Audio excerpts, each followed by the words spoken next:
Hello, this is Aaron Saft and the MR Runningpains Podcast, episode number 89. Getting up there. It's awesome. And today, or this episode, we are going to interview Chris Roberts. Chris Roberts, if you go back to episode number 74, I interviewed Chris and John Anderson after they had completed the Black Hills 100 and went 1-2. Just two great guys that I really enjoyed talking to. Didn't have the foresight to see that Chris would do as amazingly as he did at Big's backyard. Not but less than a week. Well, now it'll be just over a week as this releases. But man, Chris finishing second to Harvey Lewis in the Big's Backyard Ultra. What a amazing performance. Just, gosh, all the miles that they did. So I'm really happy for Chris. A huge congratulations on that accomplishment. It ended up being a world record for Harvey Lewis, and Chris got the assist. It was over the previous world record. So phenomenal. Just awesome. And really enjoy talking to Chris. He's so down to earth. I love his sarcasm and sense of humor. It cracks me up. So I hope you enjoy this conversation with Chris Roberts. I am welcoming back Chris Roberts from our episode 74. Chris just did a little jaunt in Tennessee. Probably one of the shorter races distances that are out there. Chris, how are you today? I'm good. Still healing. Trying to get back into the swing of things. Emotionally and physically, right? Yeah. So we are recording here is October 25th. Chris did the Big Backyard run in Bell Buckle. Is that right? Bell Buckle, Tennessee. Bell Buckle, Tennessee, right? And that was not this past weekend, but the weekend before, correct? Yep. So you started on, what did you start on Friday? Saturday morning. Okay. Yep. Saturday morning, that would have been the 16th. So he's got about 10, and then you finished. God, you finished on, was it Tuesday? Tuesday night, yeah. Tuesday night, okay. So we're not quite a week yet removed from the event. So yeah, I can't imagine. So Chris, how did this all come about? You are, you got yourself into Bigs. How did that come about? Sorry, just a second. I was turning on my computer's connected to like a smart outlet, and it turns off at this time every night. So I had to make sure it wasn't turning off. So I signed up for Capital Backyard, which was in May. And that was out in the DC area. So kind of organized by Sarah Smith, who's involved with Happy Trails, and there's just all these Virginia Happy Trails folks out there. And since I was from the area, lived out there, started running out there, 7 or 8 years ago is when I started running, got into the club and stuff. So I figured it would be a great place to have my first backyard. And the entire objective was to do well enough at that backyard to hopefully get an at-large bid, or maybe get the golden ticket to get into Bigs. So I figured Capital was going to have enough competition. There's some other backyards out there that I considered signing up for, but they just didn't seem like they would be able to draw enough competition. I would have really hated to run a race and be like, oh, he only ran 24 hours, knowing full well that I can do that with ease. So it was nice to go to Capital, and it ended up being a 56-hour affair before I threw in the towel to Steve Slavey. Gotcha. So Steve won the event, and he ran. Yeah, he ran. So he ran 57 hours at Capital. There's a time there where we were going back and forth, just kind of talking about how we didn't think either one was gonna kind of capitulate. We thought we were both doing really well. We were strong. I wasn't necessarily interested in the win, but I just felt like we could go running forever. And then that suddenly changed. It was like an hour where like the lack of sleep caught up with me, and I screwed up my caffeine intake, and I was hallucinating like crazy, and Oh basically I God. just had to call it. I was just like, I went from feeling perfect to just being over the edge so fast. It was crazy. But So yeah, like I said, Steve and I were running together. Just we felt effortless. Like we didn't know who would be able to win this. It was just kind of an equal competition. But then at the end of the day, like Steve definitely, he definitely won because I just went crazy and had to stop. So but there was a lot of lessons learned, I'm sure, from that event. yeah, so like the whole sleep management and caffeine management were big things that I took into bigs, like just making sure I had that stuff planned out a bit better. Knowing that like my muscles felt fine after 56 hours, it was just the headspace deteriorating and my energy levels fluctuating like crazy because I took in too much caffeine and then had no caffeine and just yeah. And this was, you said this was your first go at a backyard style. Yep. And so, what was the impetus? Like, what what put the thought in your head? You're like, this sounds like a good idea. Well, I mean, so the ultimate objective for me is to find ways to train my body for Barkley whenever I get in, whenever that may be. And so this kind of seemed like one of those things that would help me with the just kind of the aspect of exhaustion of having to try and push your body through multiple nights without sleep or very minimal sleep. So obviously backyards aren't going to have the crazy technical bushwhacking and stuff with the insane vert that Barkley has and all that off course stuff. But you know, trying to figure out if my body is even capable of handling that amount of time. Because everything before this had been just 100 milers, one of which topped 24 hours. Everything else is well below 24 hours. So just trying to understand if my body could really do it, and starting to get some lessons learned that I can have in my back pocket for whenever I get the call for Barkley. I think you gave yourself a pretty good shot. One of these days, I'm a little scared that he might actually let me in this next year. I'd have to train really hard. Which will be interesting because of where you currently live. Um, Yeah. for those that don't know, Chris, where do you live? I live in St. Louis, Missouri. We are about, I think, the closest collection of mountains, what I would define as mountains, 1,000-foot climbs, is actually Frozen Head State Park in Tennessee, where Barkley is at. But that's like a 7 or 8 hour drive from my house. Gotcha. Right on. Yeah. And I'm sure that most everybody that listens is familiar with the format. But just in case, would you kind of just talk about the format and the vocabulary that is associated with these backyard events? Yes, because now I am an expert. So yeah, the backyard, you start out, and then there's a 4.167 mile loop or course, whatever you want to call it, that you have to run in an hour, in under an hour, so that you can get back to the starting corral to begin the next hour.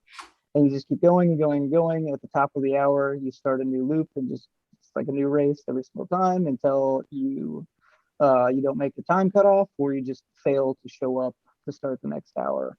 And we did 11 hours of daytime loops on trails and then 13 hours of night course, which was just on a road and out and back, on a road near the property. And so, yeah, the race just kind of goes on and on and on until people call it quits. And then eventually there's just two people left. And when that second person quits, then the next person just, the first place person just has to make it the next yard. They just have to make one more complete lap and they're crowned the winner. And then the race ends. So. And did the DC race, did that follow the same as daytime stay on the trail and nighttime go to the road? So the difference there was in DC we were 100% trails. It was the same loop every single hour. Yeah. Okay, same loop every single hour. And Yep. I'm sorry, was that road or trail? It was all trail. But it was like kind of bridle trail and stuff like that. Okay. Some of it, there's little bits of borderline technical, but most of it was kind of, your typical kind of double tracky bridle trail. Okay. And talk about some of the things, like you said, you made some mistakes there. Talk about some of those mistakes that you made, and then what you did to rectify that going into bigs. Yeah, so at Capital, I don't know if I'd call this a mistake, but it certainly didn't help me, is that I was solo at Capital. I didn't have any crew or anything. Um, so for the first 48 hours, I was managing everything by myself. I was coming in, I was sorting out my nutritional needs for the next couple of hours and all that kind of stuff, just getting everything ready to go. Um, and it didn't really allow me any opportunity to like fully relax, because I never had anybody there that would be looking out for me. If I fell asleep and I missed the bell, then I was screwed. So I was always kind of on some level of alertness, until the very end, when there was times when some folks from the Happy Trails club would come out and they'd help me a little bit, get some stuff ready to go for me and things like that. But in the very end of Capital, after about 48 hours, this Jack Karisky, he's an awesome dude with the Happy Trails, just totally amazing guy. He came out and he's going to help out Sarah Smith, doing some of the management of the race, just aid station stuff or things like that, helping clean up. And instead, he helped me out for the last few hours, especially when my brain was starting to go and I needed someone to look after me. So that was the biggest change there, is that going into bigs, I had Jack come out and crew me for bigs. So I had someone dedicated, looking after me the whole time throughout the whole race. Um, then the other things were, like I said, the sleep management and caffeine management. So because I had someone there to look out for me, I made sure to, at Biggs, have a dedicated sleep process.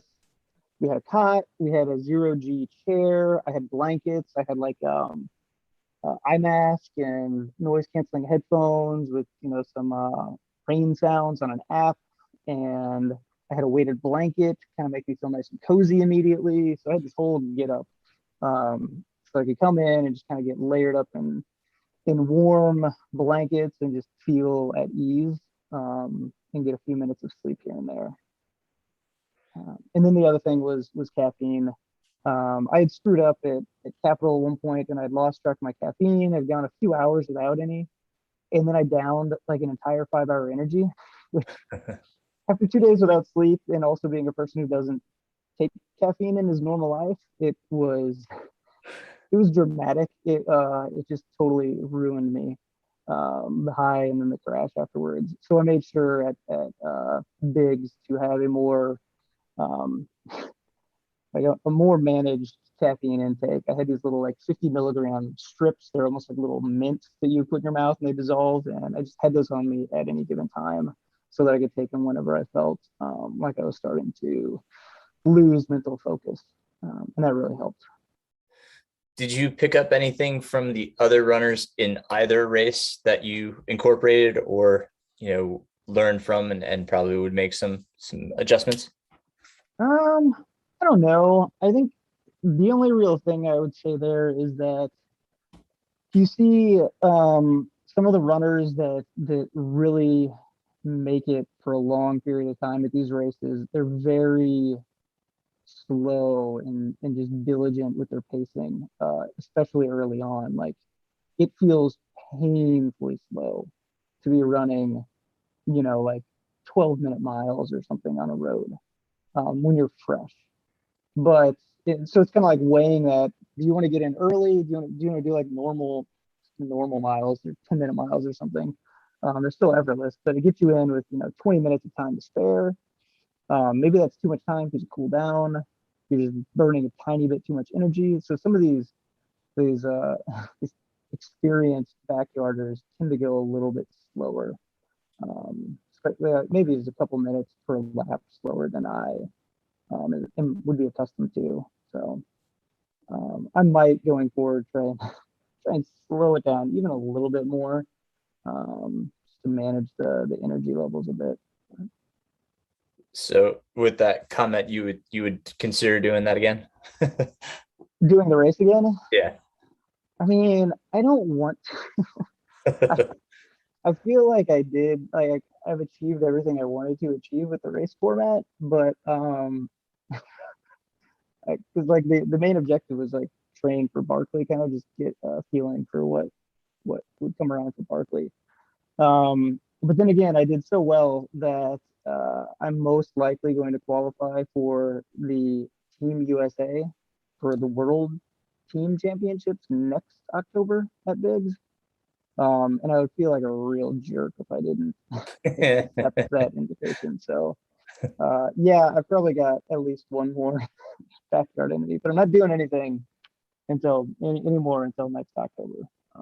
Yeah, no tune-ups or anything like that. That's oh man. So yeah, let's just talk about you get to Tennessee, and I mean there's a ton of of big names there. It's kind of the who's who of ultra running. When you look around, it's and were you able to just kind of focus on you, or was there a lot of just commotion around you and it was more of a distraction? How did you feel?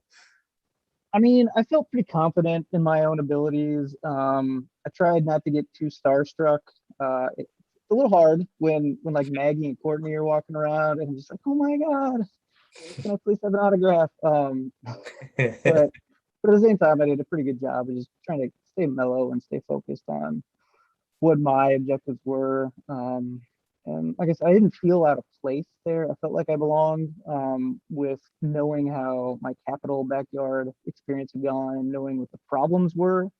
I felt that if I solved those problems at Biggs, that I would have just as much right to be there at the end of the race as anybody else that's an elite name in the sport. And did you find yourself running each lap with somebody, or were you? It jumped around from time to time. There's a period at the beginning where I tended to hover somewhere around Maggie or Courtney for a period, and then I ran with Dave Proctor, he's the Canadian. I ran with him for a little while. I didn't really try and stay with anybody. Just try to do my own thing. But I would inevitably kind of get in a tiny little pack, especially during the day on the trail.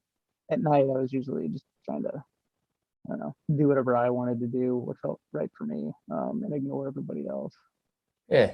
And you were talking about your long haul product in the last episode. And did you refine it more? Because I know that seeing the post from from long haul, that was a big part of your race. So talk about that for a minute. Yeah, so the long haul sports drink that I've developed, still in pre-production phases. We're hoping to open up to pre-orders very soon. But actually, in 2 days, I've got to go visit a number of facilities to see about renting out for manufacturing going forward. But so on the day, long haul, it was my primary nutrition strategy. I started out with kind of the typical 200 calories per bottle, for like 16 or 20 ounce bottle, using that as my main nutrition source, and then supplementing with like a gel or cookies or whatever you have on hand. That sounds good at the beginning, and just as the days went on, kind of adjusting from there. But that was always the kind of centerpiece of my nutrition strategy. And so, did you have any caffeinated long haul? No, I don't have any caffeinated right now. We plan on making a caffeinated varieties after our first our initial round of manufacturing. So I don't have anything like kind of made right now with caffeine. So the only time I was using caffeine was when I was taking those little strips that I mentioned. Right. Yeah. Okay. Gotcha. And I found that one of the most interesting things was you picked up a sponsor during the race. Tell me how this came about. I'm really interested to hear about this story. So I didn't necessarily pick it up during the race, but Okay. yes, immediately before is how I would state it. So yeah, I live down the street from Eric Sinsman's mom. Okay. And so he's been in town a few times, and we've gone on runs together and chit chatted and stuff. And he works for Squirrels, Squirrels Not Better. And I was just kind of joking about like how how they could get benefit out of sponsoring me at Bigs. You know, I got into Bigs, and I was like, if you give me $400, I'll put a big Squirrels Nut Butter face tattoo on, and stupid stuff like that. But yeah, he was like, yeah, sure, we'll send you a shirt and some product. So yeah, I spent the good period of the race wearing this Squirrels Nut Butter singlet, which I've never worn like a tank top singlet kind of thing before in my life. I do not like them at all. I feel very awkward. There's a lot of pictures of me at Bigs in that Squirrels shirt. Yes, and Squirrels Um, actually shared it. I saw it on social media. Yeah. yeah, and so I think at the start of the race, like, because like they just sent me a shirt basically, and so at the start of the race, I don't think they even mentioned me as being sponsored. But I was kind of joking around with Howie Stern, who's a photographer. He was, doing photography for the race, and then also doing it for folks like Squirrels, because Squirrels is sponsoring the race as well. And so when I had the shirt on, I was kind of joking that he needs to text Eric and let him know that he's getting his money's worth out of this free shirt that he sent me. And magically, like an hour or two later, apparently on Instagram and wherever, I was officially a pro squirrel after that. I love it. That's great. Oh my God. Yeah. So talk about, because this race previously, and please correct me if I'm wrong, this wasn't one that had sponsors, right? So was this the first year? Because I know there was Solomon, right? Solomon came on board, and you just said Squirrel Nut Butter. So was this the first year of that? So I don't know if they had sponsors before this, but I think it's kind of gotten to that point. The race is just it's drawing so much talent that it's really hard to ignore. And they wanted to do something with it. And so I believe it was Tailwind, Squirrels, and Solomon were the primary sponsors. Solomon far and away had the biggest sponsorship presence. They had the live feed going the whole time, which is amazing. Multiple cameras out on the course. Yeah, so it definitely felt a bit different than that. The style of race you would presume would come from someone like Laz, but it was pretty neat to see it broadcast out, and there were thousands of people online watching at certain parts of the race. So pretty cool. Yeah, that is pretty cool. I mean, I don't know if Chris Brown is yet to be a household ultra name, but I think you definitely made a dent and gained some fans for sure. So talk about a little bit about as you progressed, you start seeing some of these big names that we were talking about start peeling off. Does that did that bring any notice to you, or you were just I got another lap? Yeah, I mean, I noticed, but it was more like I have I have this lap to do. I gotta focus on the lap. I gotta get in, and I've got this checklist of things in my head that I need to get in that short time period between laps. And so yeah, there's the second day, like hours 25 to 35 or so. So it was the second time around on the trail. And the trail is a bit more technical than I think some people would imagine. I don't think it's that bad, but it's got some rock hopping elements and some places where you need to kind of watch your footing going on descents. And you could tell that there's a number of people whose legs just weren't, they were not prepared for, another 50 miles of technical trail, even if it was at a fairly slower pace. Um, so I could tell that people are starting to get a little irritated during that second day with the trail, and then it kind of followed through into the night, where people started just dropping off a little bit more quickly. Right on. We should probably note that the reason the distance is so strange for point, but whatever, is that when that adds up to 24 hours, that's 100 miles. That's correct, right? Yeah. So yep, nice and easy math. yeah. So in a 24-hour period, every time these guys hit 24 hours, they hit 100 miles as well. What about your gear? Talk about your gear for a second. Did you change footwear between road and trail? Did it necessitate that?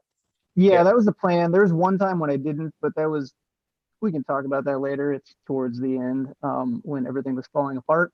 But yeah, the plan from the outset was every time you change from road to trail and back, that I would change my shoes up. And I ran there's a couple times where I had to run like a night loop on the road in trail shoes, just because there's smaller transition periods during the day when you're doing the trail, just because it takes longer.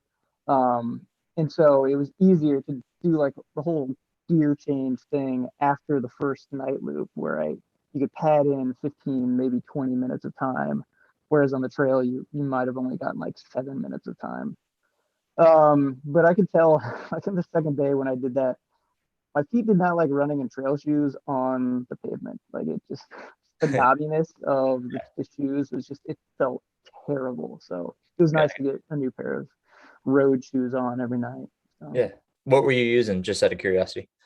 Using Ultras, Ultra Temps and Lone Peaks and Tourings on the road. Okay. Right on. So not maximal cushion or anything. Okay. Yeah. And obviously your main nutrition was fluid calories. How did you carry that? I just carried it in a bottle and a little handheld, which got frustrating after a while. I've learned that. So I love this one. It's an older version of Ultimate Directions hard bottles. Astral. Yeah. And there's like the 600 milliliters. So, I'd rather have 20 ounces versus a 17-ounce soft blast. So I've used those for years, but they don't make them anymore. And they were nearing their end of life. every bottle I had ended its life at Biggs. I'd like rip off the nozzle, and then like the threading would just be dead, and it'd just be leaking out everywhere. So well, it was a slow decline. I think I still have some. So let me just make a note. UD bottles for Chris. I'm just gonna move on. I've got to accept it. It's okay, man. I will resupply you. I think I got some downstairs. So right on. Yes, I mean, I can't imagine having to carry a handheld, for 4 days. That was yeah, it didn't bother me. I mean, no? I've gotten to I carry a handheld every single run I go on. Okay. Except for really long runs, and I have a pack. So it was pretty natural feeling to me. It didn't bother me at all. Is that why your right shoulder's so much bigger? Yeah, it's massive. It's weird though, like when you run for like a couple hundred miles with your handheld in one hand. I switched it up a couple times into my left hand, and it would immediately feel like just impossible to run. Like just my body doesn't know how to run that way. What were the changes in the weather like? Did you guys have many swing in temperature or any precipitation, anything? It was perfect. Yeah. I wonder if this record will last a little while at Biggs, just because of how perfect the weather was. We had like 70s during the day, got down to the 50s, maybe 40s at night. Absolutely no rain. The forecast, like when we moved, it rained the night before the race started, but then the forecast for like 4 or 5 days was just absolutely no rain, perfect conditions. So nice. Yeah. That's awesome. And did you have any problems with the feet or anything like that over the course of time? No, not with the feet. The problems that I had were in my knee. My right knee started becoming problematic around the third night. So hour 65 or something like that. It started getting pretty bad. Gotcha. Like you were favoring it bad? So I couldn't put pressure. I couldn't bend my knee without stabbing pains. So the entire third night, I regressed from a normal run to power walking to not being able to power walk because my knee would bend when you power walk, and every single time I did that, it was just like stabbing pains. So I had to keep my leg locked, straight legged like a peg leg, and I had to figure out a weird like a hop skipping strategy where I kept my leg, my bad leg just in the rear, and I would drag it along in the air, and then it would smack down on the ground, and it kind of like pop up off it again, keeping the leg straight the whole time. But I had to do that for like 6+ hours. It was terrible. Oh my gosh. Ugh, 6+ hours of that. And that was when there were 3 of you left? Yeah, there's 3 of us at that point, and it was just, it was really weird because you're on the night loop, and sometimes the Japanese runner, Teramichi, he, he would be way behind me starting out, like he was doing weird little calisthenics and stuff like that, just trying to stay warm and stay alert, and I'd be over there just like huffing and puffing, trying to like drag this dead leg along the road, and then he just kind of fly by effortlessly. And Harvey was always ahead of me because I couldn't start out. I had to like start out at like a slow walk to warm my leg up, and that's how the night worked out. So like by the last half of every road loop, I was struggling to try and maintain sight with them and get in before the cutoff. Was there much communication between the 3 of you once it was just the 3 of you? Did you guys talk much at all? Not really. I talked a little bit with Harvey. In those night hours, I didn't talk to much of anybody just because it was 100% focused on this ridiculous running form that was the only way I could figure out how to keep moving without getting timed out. And then during the day, let's see, Teramichi, he didn't speak English. Oh, okay. So couldn't really communicate with him aside from I'd see him fall or something, and then I'd ask him if he was okay, and he would just be like, okay, and then you just move on, hoping that he really was okay. I chatted with Harvey a little bit here and there, but we tended to have a little bit different pace, especially towards the end when my knee was hurting. I would be much slower out of the gate, and they would just they'd charge off ahead of me, and I'd be playing catch up the whole lap. So. And I mean, I apologize. Is it Teramichi? I think it's Teramichi. Teramichi. There's a nickname that was going around the I think the live feed. There was Mori. I don't know his full name. I don't know how to pronounce it, but I believe that Mori is a part of his. Okay. I don't know much on his background.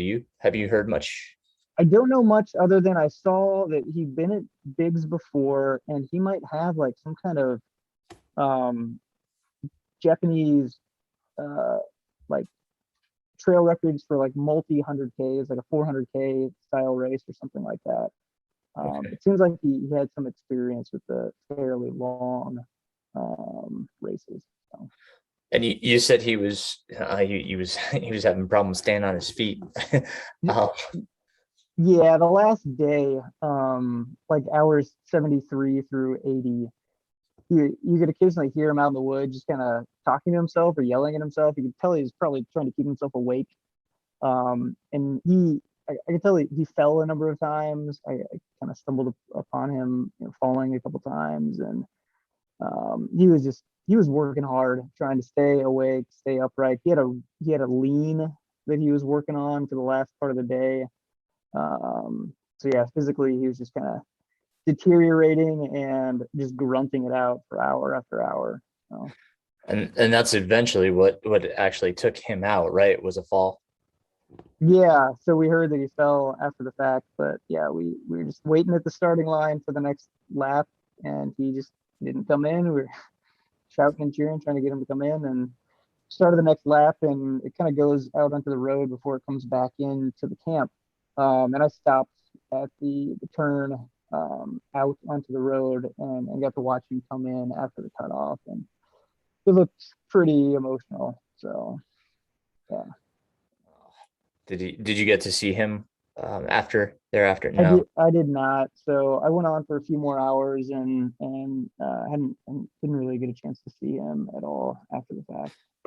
Can you talk about the property for a second? Kind of give us an overall glimpse as to how this is set up? Because I mean, a 4+ mile loop on somebody's property. How much property is there? I don't know how much property there is. So the daytime loop, you actually go out onto the road for a half mile out and back. You basically Okay. run out onto the road that's part of the nighttime road loop, and Okay. you just go down this hill and then turn around and hike back up the hill to get back to the start. So you got about a half mile there. That's the road, and then you progress into the trail section. Um, and the trail is kind of like a convoluted lollipop. It's got like a really long bent handle, and then a loop that you go through, and then you come back down the handle again.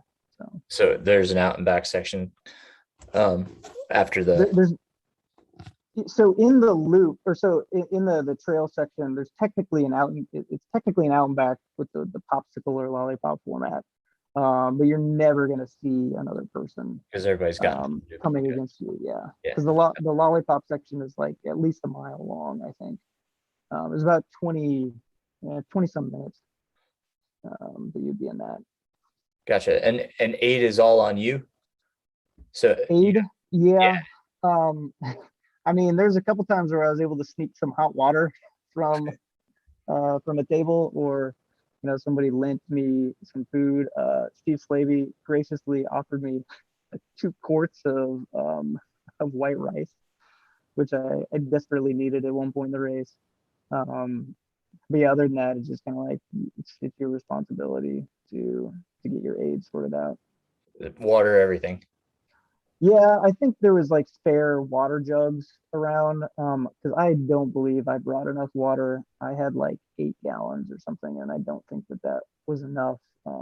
So miraculously more water appeared somehow.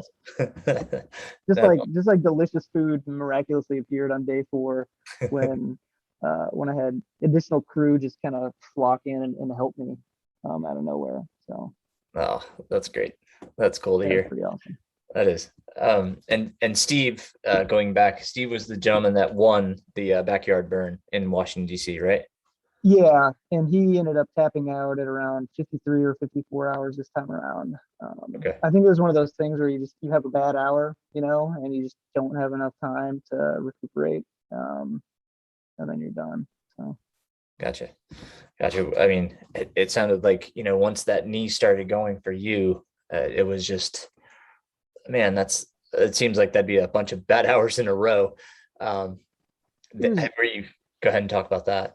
yeah, I mean, it was pretty terrible, but like I had this focus that I made a point for this race to have a goal that I didn't want to quit. I wanted a timeout. In the end, I ended up quitting anyway. But like usually I'm just so laid back and low key that I don't know, trying to be all competitive and keep going until you can't go anymore. That's just not really, I don't know, that's not my style. But I figured this was like the biggest stage race that I'd ever been in, so why not try and do a little bit more? Really try and take myself to the edge. And so that overnight period where my leg was all screwed up, I, I was confident that I would get in before the cutoff every hour, and that I could make it to daylight to get to the trail section again. And I was absolutely certain that once I did that, I would be timed out on the trail. Like I just did not believe that my knee would be able to handle the trail at all. Like I thought I was done for, and I would be timed out just because I couldn't move my body fast enough across the trail. Um, Sadly, it didn't work that way. because, when I finished the night sections, I got my knee taped up and bandaged up, and whatever they did was a good enough job, I think, to kind of help hold the knee in place a bit better. I fell really hard on the trail when I started out, and actually fell twice. And the second time I fell, somehow it kind of opened up my knee, almost reset it. So I wasn't getting stabbing pains anymore. And then I just kind of tore off like a rabid animal, trying to make it through the loop before the cutoff, because I was like minutes behind schedule at that point, because I thought I was going to be done for, and then I realized like, oh, I can actually put pressure on this leg again. So I just started like screaming up the hills, trying to get there, trying to get back in as fast as possible. Um, And then I carried that on for like another 12 hours. So. My goodness. That's incredible. So the Chris Roberts I know is a really good trash talker. Was there any of that involved, either pre-race or during race? I mean, I might have thrown some sarcastic comments at some folks and even gotten called out on it a couple times. I'm not going to go into details, but yeah, there's a little bit of my my dry wit was evident at moments of the course. So. Oh, that's good. I'm glad that that's still a part of your repertoire. Yeah. Oh, that's great. Oh my gosh. All right. So when oh gosh, I'm gonna keep butchering his name. Teramichi. Teramichi. Sorry. I feel horrible. Teramichi. When Teramichi finally stopped, what hour was that? If I'm not mistaken, he failed to make it in on the 81st hour. So I think he timed out on the 80th. I don't remember. It was like basically the world record at the time was 81 hours. And I think we were either at that lap to tie it or just before. I think we were on 81. So if he had finished, he would have, technically tied the world record. So yeah, it's pretty incredible. Yeah, absolutely. So with him out, that leaves obviously you and Harvey. Talk about where were you? Where were you thinking? Where were you physically? I mean, my knee it had a period of about 6 or 8 hours on the trails where it was working all right, but then it had started deteriorating again a little bit. Things where kind of going around like a technical rock or something, I had to make sure that I wasn't leading with my bad leg, just things like that, where you're just very careful about how you're putting pressure on it. It wasn't really holding me up, but I could tell that things were starting to get worse. And in the downtimes between the laps, my knee would tighten up considerably, so that when I started the next lap, I was just like hobbling in extreme pain getting out of the gate, and it just lasted longer and longer and longer every time I tried to warm that leg up. So there's only a few hours there after Teramichi was gone that Harvey and I were out doing our thing. And I think I tried keeping up with Harvey a couple times, but for the most part, he was just out ahead of me at the beginning. I was so slow, trying to hobble my way out on the road and get warmed up again. How close were you getting to the hour, to the cutoff? Oh, it wasn't that bad. I mean, on the trail section, I would say I was getting anywhere between 4 and 7 minutes of a time of downtime between, when I came in the next hour. I mean, that's pretty good on the trail. Like, even if I was feeling bad, like I was getting good times. And then my very last hour that I completed was the first night loop on the road. And I burned through that in like 45 minutes because I wanted to come in and get my feet fixed up, because I've been wearing road shoes for 100 miles straight. The road shoes that I was like hip stopping or whatever, I was skip hopping on the night before.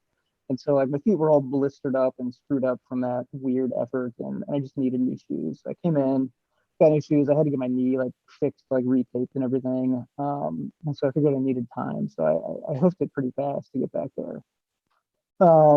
The problem was that all that time kind of locked up my knee even more. And so when I went out on my final lap, I knew pretty quickly that there was no way I was going to be able to muster the energy to keep going. It hurt too much. And quite frankly, I just didn't want to keep going in the night with like this knee that I wasn't sure if I was causing like real structural damage to it at that point, because like every single step was just so painful. So I turned around and quit. Yeah. Yep.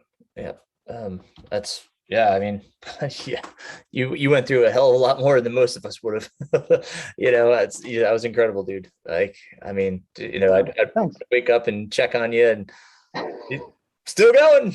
That's, it was incredible. Yeah, I heard a couple of people say that they were checking on me and I just looked so bad. Like in the overnight hours, there's a couple times where I was coming in with like right at the 3 minute whistle before the next loop. So I looked dead. And so they closed their laptops and stopped following, went to bed for the night, and woke up in the morning and I was still at it. Some kind of miracle had happened. So, Yeah, no, I like I said, I kept, checking on you and you're still going. I was just like, God, it's awesome. But man, so, and how about Harvey? Was he showing any signs of fatigue or? uh, I mean, there were times I think all of us experienced little bits here and there. There were times I could just kind of feel he was lagging or a little bit sluggish on a certain section of the trail. Um, but for the most part, he wasn't really showing anything. I thought he was kind of on the last lap that we finished was out on the road, and I felt like he was going a little slow. Like maybe he wasn't going to last too much longer, but he was still coming in. I think he came in with 10 minutes to spare, and he was doing like calisthenics and stuff while he was jogging back. So he was clearly trying to keep his hips and his joints warm and loose and everything. So I couldn't tell if it was him slowing down and needing to like try and keep his body awake and picked up, or if he was just kind of doing maintenance. So I didn't really see any true chinks in his armor. Maybe just once or twice throughout the last day, but nothing to really indicate that he was about ready to crash and burn. Yeah, I got you. Well, I was really amazed last week. Um, this is probably not a lot of people know from the ultra world, but there's the letsrun.com where it's got the message boards and they're more about marathon and below, Yep. sub. But they made mention of the race. They're like, we had a world record this past weekend. And they mentioned you, so you made the Let's Run I made podcast. Let's I was Run. like, hey, because they How don't many? mention ultras much at all. Yeah, Uh, how many people came onto the little message board just trash talked us all? That's what I want to know. I don't get on the message boards because I got trashed back when I was post collegiate Uh-huh. on those message boards. So I said I'm staying away from the message board. So, but it was Yeah, just great to hear because, like I said, they don't ever mention ultras unless something really happens. I think the yeah. only person they've ever had on there is Walmsley that's been an ultra runner. But it was really cool to hear. So, So um, there was someone on there that was like 84 hours. That's not that far. I could do that. that's right. What were they? 15-minute miles? That's all I got to do. Yeah, because it's so slow. Oh God. So you get termed what's called the assist. Um Yep. so you guys broke the world record. You get the assist. Aside from the assist, there's a little dog tag that it seems everybody gets, whether you did one lap or whatever you guys did. God, Yep. how many did you guys end up doing? 80, I did 84. 84, and Harvey had to do 85 to Yep. get the win. That's incredible. How many miles does that end up being? It was 350 on the nose. 350. God bless. 350 Yeah. miles. That's incredible, dude.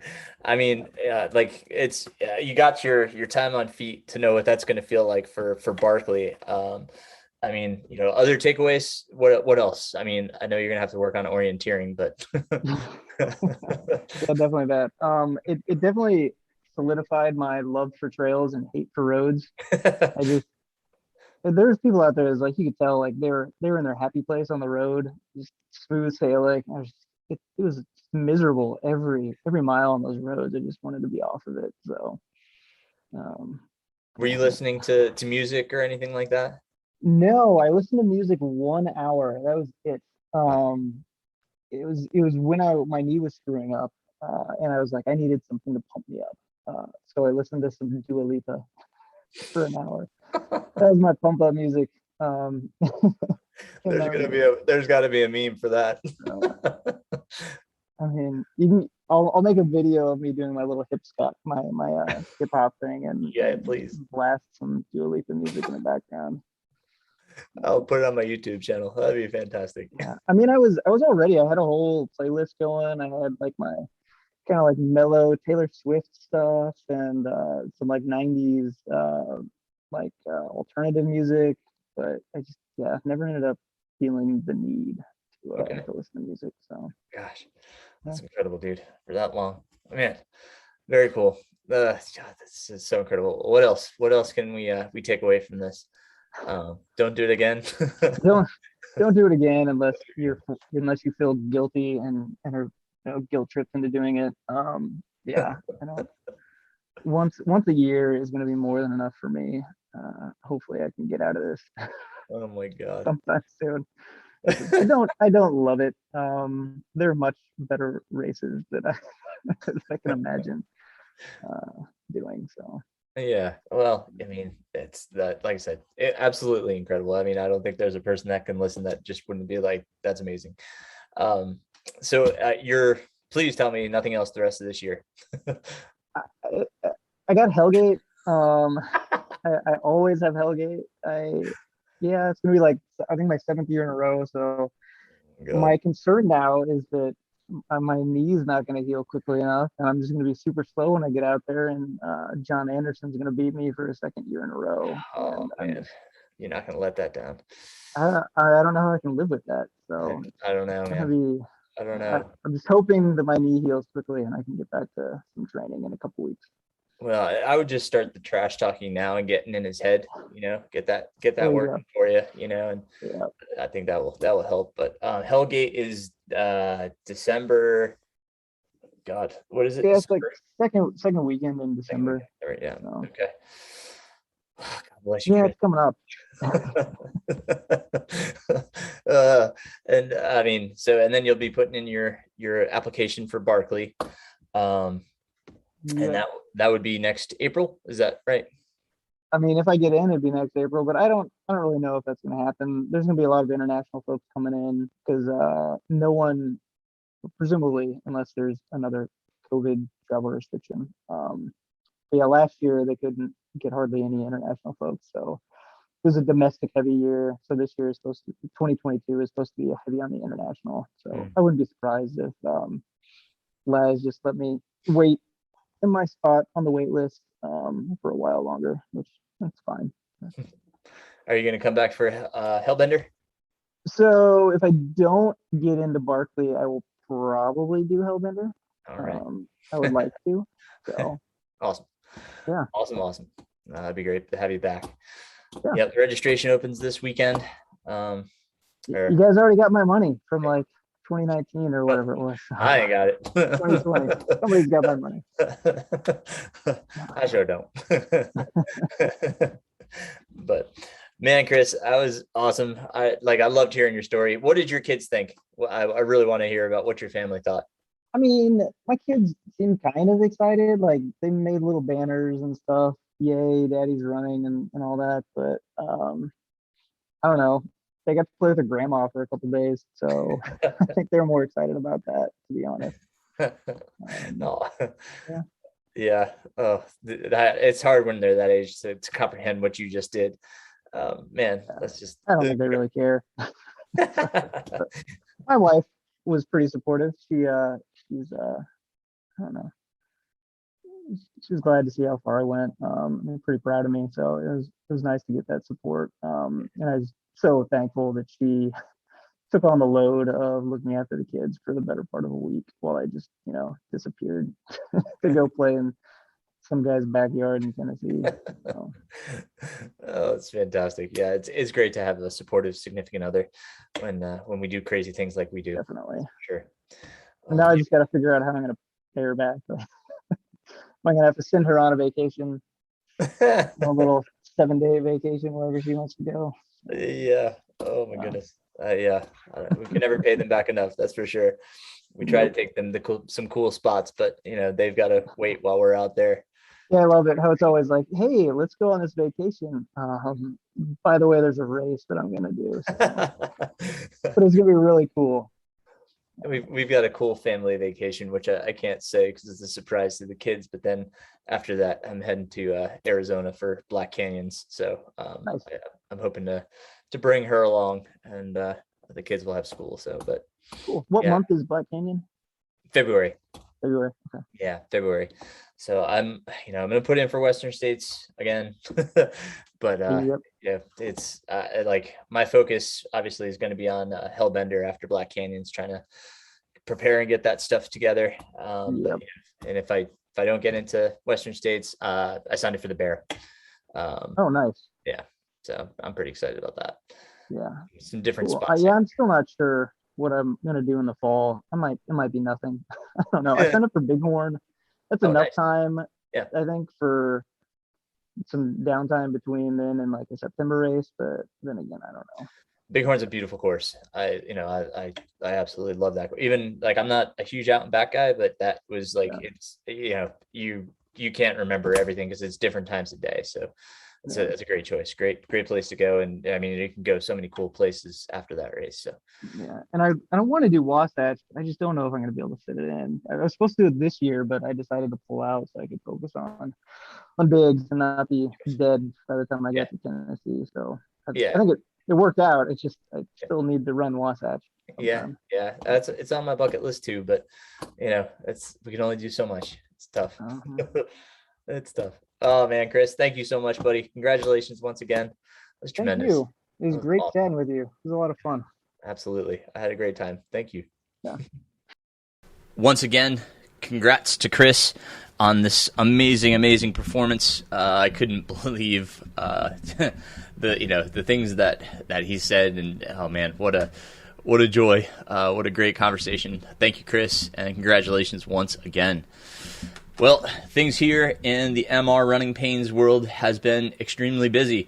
I had a number of people take me up on some of my old gear, which I am so happy about to get some of that into folks' hands that can use it. If you or someone you know is in the situation that they could use some old gear, I'm typically a large or extra large in my gear, but I have some handhelds left, some packs. I know I have a Hoka pack and a Nathan Krar pack that I can think of off the top of my head, and a few handhelds left. If you could use any of that, please let me know. I'm happy to get that into your hands. I have some long tights left, some tops, maybe a rain jacket or a windbreaker. So I do have some gear left. And I'm happy to send that off at no cost to the person. Again, these are people that may be stretched for money and just don't have the finances to buy gear. Really want to help those individuals. So if you or someone you know is in that situation, please reach out to me through whatever avenue you like. This is between you and I. I am not trying to post on social media or say anything about it. It's just between the two of us. So thank you for those that have reached out. And I mean, it just brings joy to my heart to get a thank you back. It's a simple act of kindness. So if I can help, please let me know. Also, with my Patreon supporters, first, thank you to them. They make what I'm about to say possible. I am going to do a scholarship, a shoe scholarship, if you will, every month with my Patreon dollars. This month, I was able to help out an individual who is between paychecks, between jobs, and just couldn't afford a new pair of shoes at the moment, but needed them. So, I was so happy that I could step up and provide. So each month, I am going to try to provide a pair of shoes. So October, that pair is already spoken for. But as we get into November, if you or someone is having a little difficult time with finances right now, needs a new pair of shoes, please reach out to me. Obviously, I can't do a pair of shoes for everybody, but for now, I will do a pair per month. So if you are just, really in need of shoes and just, having a hard time right now, please let me know. I will see what I can do. I am, again, just so happy to be able to do this. Really trying to, give back in whatever way I can. So, like I said, whatever avenue you want, reach out to me. All right. So with those two things said, just got my new GoPro 10. I'm really excited about that. I'm going to start doing some videos, and kind of talking about my journey to Black Canyons. I'm just trying to figure out a few logistical things, and I will start uploading those videos to YouTube. So please join my YouTube channel. It's just under Aaron Saft. You can find the link in the show notes. But subscribe there. You can hear what I'm going through, my journey, what I'm doing. I'm going to try to give some tips on there, training, all that kind of stuff on the YouTube channel. So join me there if you're interested. I'm really, I'm really not good at putting myself out there. I hate seeing myself on camera or in pictures, but I feel this will help me hold myself accountable, for my training and my goals. So, going to Black Canyon 100K, goal is not for a golden ticket. I just want to get back to being competitive again. And, I'm trying to get my mindset. So, working on a ton of things, and we're going to talk about those on the YouTube channel. So join me there. Hellbender, as I record this, today is October 26th. This episode will come out on October 28th. November 1st, the Hellbender 100 registration opens at 6 a.m. Eastern Standard Time.